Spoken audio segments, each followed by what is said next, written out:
Bharat Ratna doctor Bhimrao Ambedkar को कोटि कोटि नमन। ये कार्यक्रम डॉक्टर भीमराव अंबेडकर के जीवन पर आधारित है, जहां भारत की जनता के प्रति उनके योगदानों को पूरी सजगता से चित्रित और रेखांकित करने का प्रयास है। कार्यक्रम में दिखाई गई घटनाएं लब्ध पुस्तकों से ली गई हैं। इस कार्यक्रम के जरिए चैनल की ओर से एक विश्वसनीय, सजग और सकारात्मक प्रयास है कि डॉक्टर बाबा साहेब भीमराव अंबेडकर के जीवन की संघर्ष यात्रा एवं गौरव गाथा पूरे आदर के साथ घर घर पहुंचे और उनके योगदानों से सभी संपूर्णता में परिचित और आह्लादित हों। भीम को समझाना मुश्किल होगा,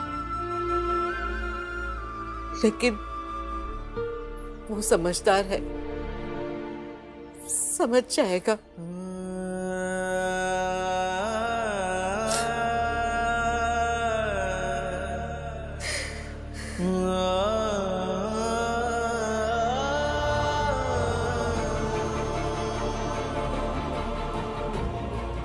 मेरा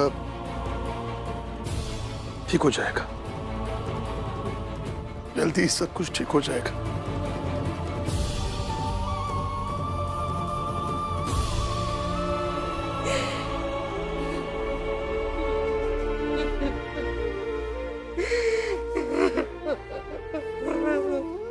मैं समझ नहीं पा रहा हूँ कि बाबा उनकी बात मान कैसे गए। कमजोर पड़ गए होंगे बाबा। यही बात मानना मुश्किल है मेरे लिए रमा। मेरे बाबा आज तक कमजोर नहीं पड़े, तो आज क्यों? और वो भी जीजाबाई जी के सामने। ठीक है, उन दोनों में कुछ बात हुई होगी, लेकिन इसका मतलब ये नहीं होता कि वो अपनी बहन को घर से बाहर रखे। आप समझने की कोशिश कीजिए। मुझे कुछ समझना नहीं है अब। मुझे सिर्फ और सिर्फ बाबा से जवाब चाहिए, और अभी जवाब मांगने जा रहा हूँ। आप अभी नहीं जाएंगे। हटो मेरे रास्ते से आप अभी नहीं जाएंगे। रमा, कहा ना, आप अभी नहीं जाएंगे।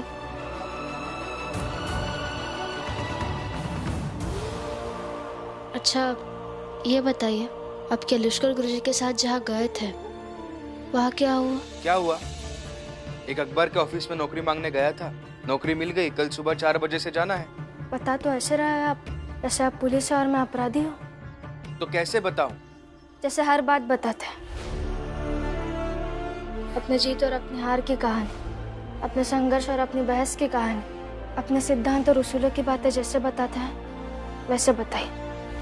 और अगर नहीं बताएंगे ना तो आप भी ऐसे ही खड़े रहिए, मैं भी ऐसे ही खड़ी रहूंगी।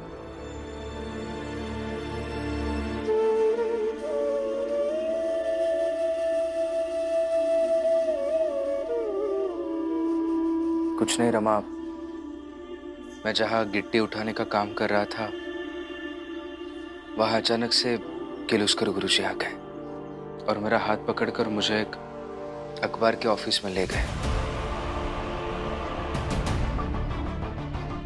तुम्हें इस ऑफिस में जो काम मिलेगा वो होगा, इस ऑफिस में जो अखबार के बंडल आएंगे उन्हें रखवाना, कितने आए, कहाँ गए, कितने बटे, इन सब का हिसाब रखना होगा। तुम इस अखबार के कार्यालय में काम तो करोगे, लेकिन भूल करके भी किसी अखबार को छुओगे नहीं, ना पढ़ोगे और ना ही उसको लेकर कहीं जाओगे।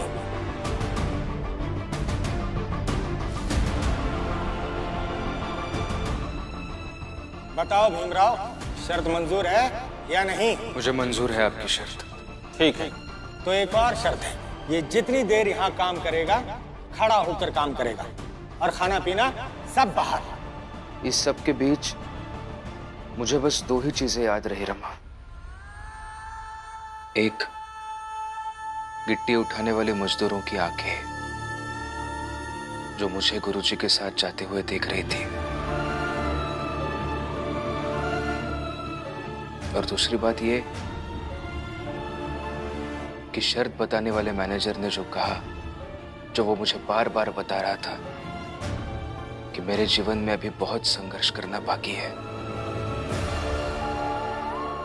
लेकिन पता है तुम्हें, गिट्टी उठाने वाले मजदूरों की आंखों में मैंने एक विश्वास देखा, एक भरोसा दिखा। ऐसा लग रहा था कि शायद वो मुझसे कुछ कहना चाहते हैं।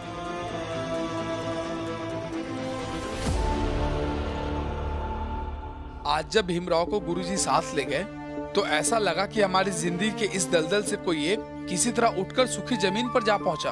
और लगा कि वहाँ पहुँच जाएगा तो उस सूखी जमीन पर हमको भी जगह दिलाएगा। हाँ बिल्कुल सही। और देख लेना, हमें भी इस दलदल से वो बाहर निकाल देगा। और सच कहूं रमा तो उम्मीदों से भरी उनकी आंखें देखकर मुझे लगा कि मुझे सच में इन सब के लिए कुछ करना चाहिए। मतलब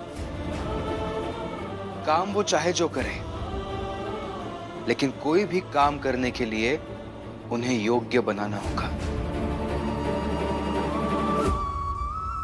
और आपने उस मैनेजर की शर्त से संघर्ष के बारे में क्या जाना? यही कि मैं पढ़ लिख कर चाहे जितना बड़ा बन जाऊं, चाहे जो काम करने लगूं, लेकिन मैं जहां जहां जाऊंगा ये जातिगत लड़ाई एक जैसे होगी। उसने मुझसे कहा कि मैं ऑफिस में बैठ नहीं सकता, मैं ऑफिस में खाना नहीं खा सकता, मैं किसी अखबार को छू नहीं सकता, अखबार पढ़ तक नहीं सकता। लेकिन ये ऐसी घृणा हर जगह है रमा, हर कोने कोने में है, और हर कोने से खुरच कर निकालने में बहुत मेहनत है।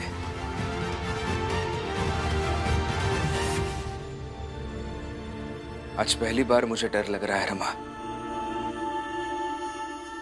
कि आगे जाकर मैं इतनी मेहनत कर पाऊंगा या नहीं। हाँ, डर गए ना, डर गए ना, डर गए ना। मतलब हार निश्चित होगी, क्योंकि हार की शुरुआत डर से होती है। और भीमराव डर गया। देखो देखो देखो, भीमराव डर गया। डर गया, भीमराव डर गया। अब मैं बाहर जाकर सबको बताऊंगी कि आप जिसे शेर समझते हो वो भीमराव डर गया, डर गया। देखिए, मैं जिस डर की बात कर रहा था उसे आप समझ नहीं पाएंगी। चुप! तू क्या समझाएगा मुझे? बड़ा आया समझाने वाला। अपनी समझ अपने पास रख। मैं तो बाहर जाकर सबको बताऊंगी भीमराव डर गया।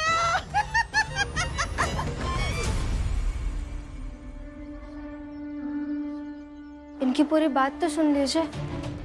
अगर आपको कुछ कहना ही है, पूरी बात कही है ना, आधी क्यों? हाथ छोड़ मेरा। नहीं छोड़ूंगी। आप मेरे पति को डरपोक कहेंगे, वो मुझे अच्छा नहीं लगेगा। रमा, जाने दो, छोड़ दो इन्हें। नहीं, आपको जो कहना था वो आप पहले कहिए। सुन ही लेते हैं कि ये क्या कहना चाहता है, वरना ये रमा सच में नहीं छोड़ेगी मुझे। वैसे तो वो शांत रहती है, मगर पति के नाम पर बाघिन हो जाती है। बताओ बताओ बताओ, क्या कहना है, बताओ। दरअसल डर दो तरह के होते हैं। एक डर वो होता है जो व्यक्ति का हौसला तोड़कर व्यक्ति के रास्ते रोक देता है, व्यक्ति को लक्ष्य से भटकाता है, उसके सारे सपने सिमटकर सिर्फ अपने आप को बचाने पर आ जाता है। और दूसरी तरह का डर वो होता है जो व्यक्ति को सचेत करता है आने वाले मुसीबतों के लिए, व्यक्ति को उसकी तैयारियों का आकलन कराता है, उसे बार बार बताता है कि आगे आने वाला सफर बहुत लंबा और कठिन है। मैं उसी डर की बात कर रहा था, ताकि मैं और मेहनत कर सकूं और आगे आने वाली मुसीबतों का डटकर सामना कर सकूं। और आई, ये उस डर की बात नहीं कर रहे थे जो व्यक्ति को रुका दे। और ये तब तक नहीं रुकेंगे जब तक व्यवस्था नहीं बदल जाती और हमारी जात को मान नहीं मिल जाता। हाँ, समझ गई है, मैं सब समझ गई। अब छोड़ा, छोड़। सुनिए, किसी से ये मत कहिएगा कि मेरे पति डर गए, क्योंकि दुनिया में सब कुछ हो सकता है, मगर मेरे पति कभी डर नहीं सकते।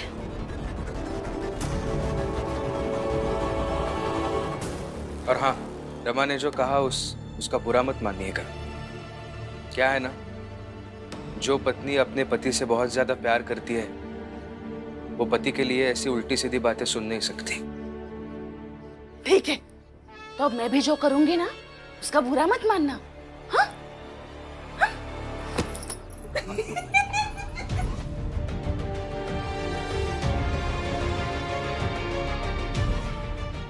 ध्यान मत देना रमा, मानसिक स्वास्थ्य ठीक नहीं है इनका।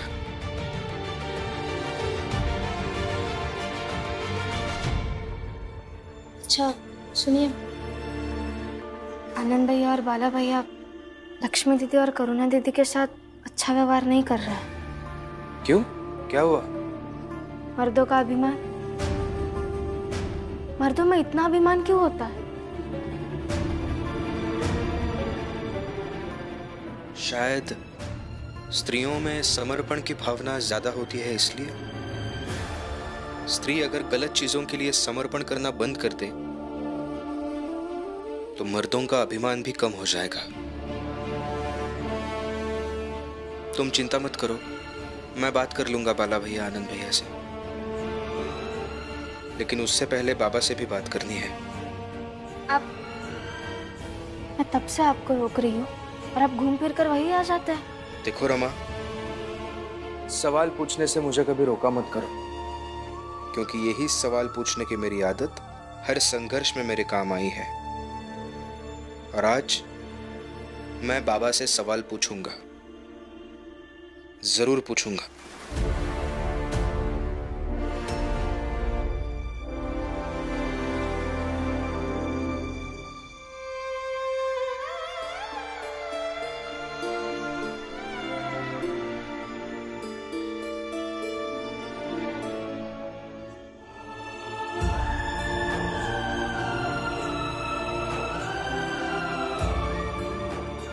मेरा फैसला है, वो गुड़िया अंदर नहीं आएगी तो नहीं आएगी।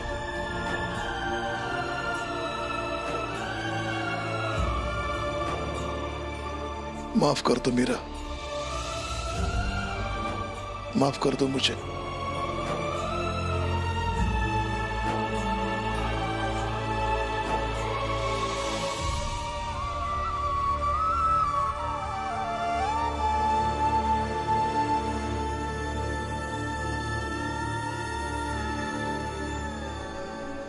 आप तो ऐसे नहीं थे।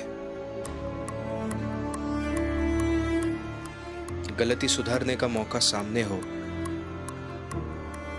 लेकिन फिर भी अफसोस जताने का रास्ता कई लोग चुनते हैं। लेकिन आप ऐसे नहीं थे बाबा। फिर ये सब क्यों? देखो बेटा, मैं इस विषय पर बात नहीं करना चाहता। जाओ अपना काम करो, पढ़ाई करो। नहीं, बिना जवाब दिए आप मुझे ऐसे जाने के लिए नहीं कह सकते। कहा ना भी, जाओ अपना काम करो। मुझे जवाब चाहिए। बुआ को घर में क्यों नहीं आने दिया आपने?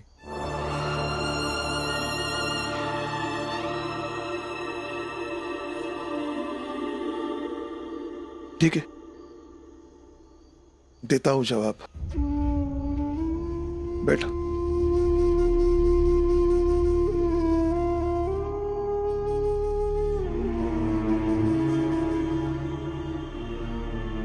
देखो बेटा, सवालों के जवाब होते हैं, बेबसी का क्या जवाब दो?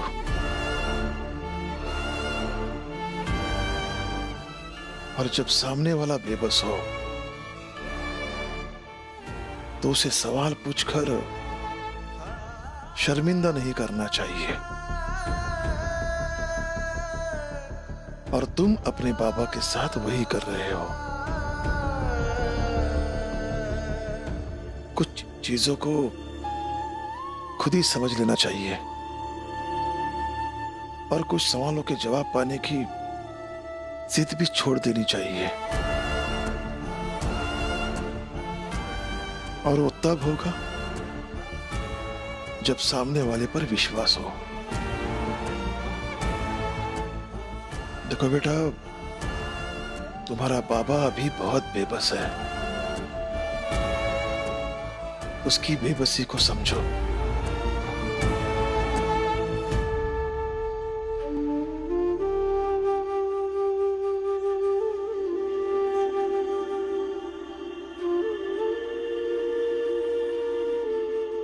भीम, सर उठाकर देखो, देखो मेरी शक्ल को। ये शक्ल भरी नहीं है, बेबसी का चेहरा है। और इस चेहरे को हमेशा याद रखना। याद रखना इसलिए कि जीवन में कोई इतना बेबस हो तो उसे सवाल नहीं पूछना चाहिए। हो सके तो उसकी खामोशी पर विश्वास रखना चाहिए, उसका साथ देना चाहिए।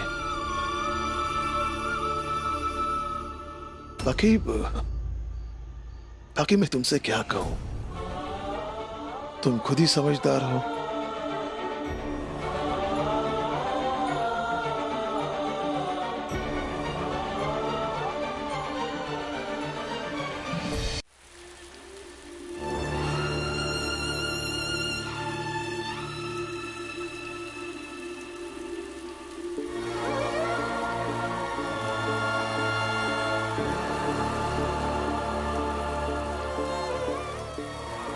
क्या हुआ, रुक क्यों गए?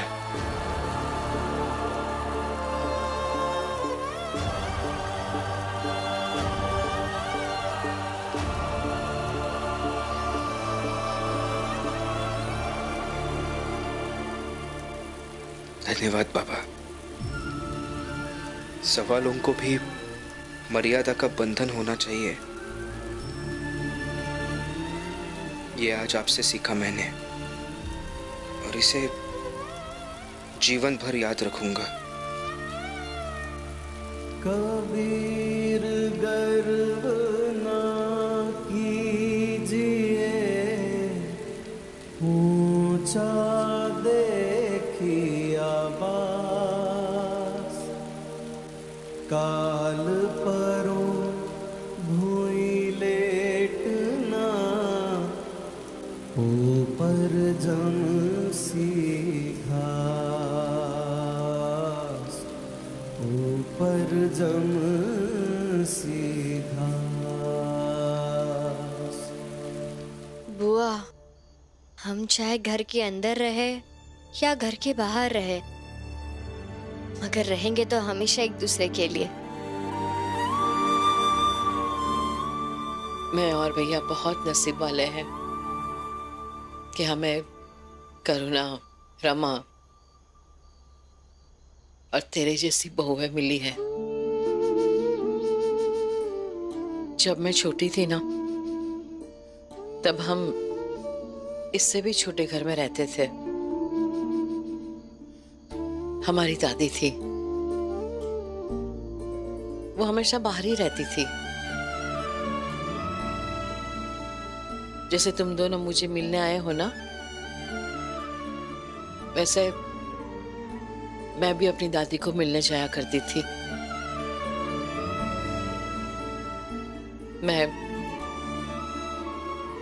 मैं यहाँ पे रह रही हूँ, वो कोई गलत नहीं है। श्याम जी जैसा भाई बहुत ही नसीब वाले को मिलता है। मेरे जैसी औरत जिसको उसके पति ने निकाल दिया हो, ऐसी बहन को इतने दिनों तक साथ में रखना बहुत बड़ी बात है।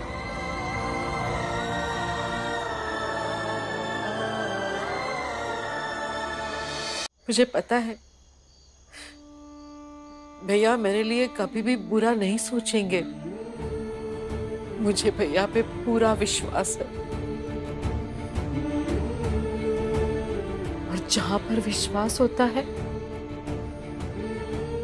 वहां पर सवाल नहीं होते। हाँ,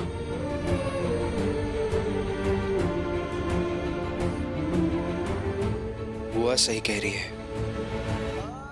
बाबा बेबस होंगे, हमें उन पर विश्वास रखना चाहिए। सुनिए,